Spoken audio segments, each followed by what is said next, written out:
নমস্কার বন্ধুরা, আমি কল্পনা প্রতিদিনের মতো চলে এসেছি একটি ব্লগ নিয়ে। দেখো আমি কি ভিডিও, দুপুরে তো কোনো ভিডিও দিতে পারিনি আজকে। ছেলের পরীক্ষা আরম্ভ হলো, ফাইনাল এক্সাম শুরু, মানে ফাইনাল সেমিস্টার ও শুরু। ওকে ভোরবেলা, তার মধ্যে কি বৃষ্টি, সারা রাত কালকে ঘুমাইনি। যদি ভোরবেলা না উঠতে পারি, হ্যাঁ 7টার মধ্যে বেরোতে হয়েছে আমাকে। এসছি বিকেল 3:30 পৌনে 4টে। হ্যাঁ, এই জন্য এসে তো আর রান্না বান্না করা যায় না। এসে কোনো রকম আগের দিনের কালকে ভাত ছিল, সেটা ফুটিয়ে রেখে গেছিলাম। কালকে রাতের ভাত ছিল, ওই আর ছেলে রাস্তার মধ্যে ওই স্যান্ডউইচ এগুলো খেয়ে এসছে। এখন রান্না বসিয়েছি। দেখো কিচ্ছু না, শুধু ডিম সিদ্ধ আর আলু ভাজা আর ভাত করছি, আর কিচ্ছু না। কি খাবো বলো, এই যে পরীক্ষা চলছে এখন। কত ইসে ঘুমিয়েছি, তারপরে এসে ঘুম পেয়েছিল খুব, সারা রাতে ঘুমাইনি বলে। দেখো এখানে আমি করে নিয়েছি যে গরম গরম ডিম সিদ্ধ দুটো, এটা ছুলবো এখন।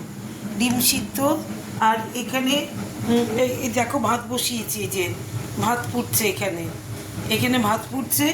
আর এখানে করছে পেঁয়াজ দিয়ে আলু ভাজা। এই দেখো, এই যে পেঁয়াজ দিয়ে আলু ভাজা, ব্যাস, আর কিচ্ছু না।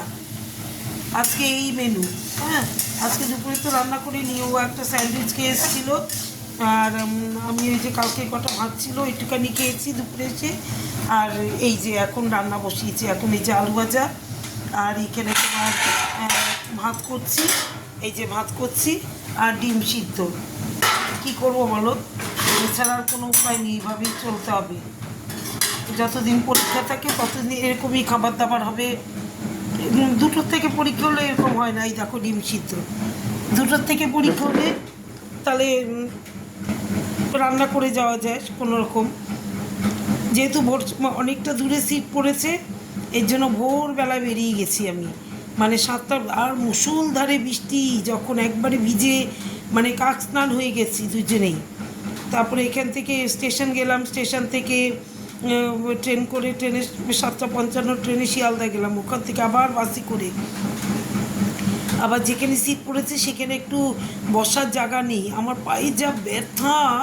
হ্যাঁ, একটু বসার জায়গা নেই, সেই যে দাঁড়িয়ে ঠাই দাঁড়িয়ে একটা পর্যন্ত, একটা কি 1:15 পর্যন্ত, 1:15 পর্যন্ত দাঁড়িয়ে আছি ওইখানে, সেই সকাল থেকে দাঁড়িয়ে। তারপরে বাড়িতে ইসে করে অনেক কষ্ট করে বাড়িতে এসেছি।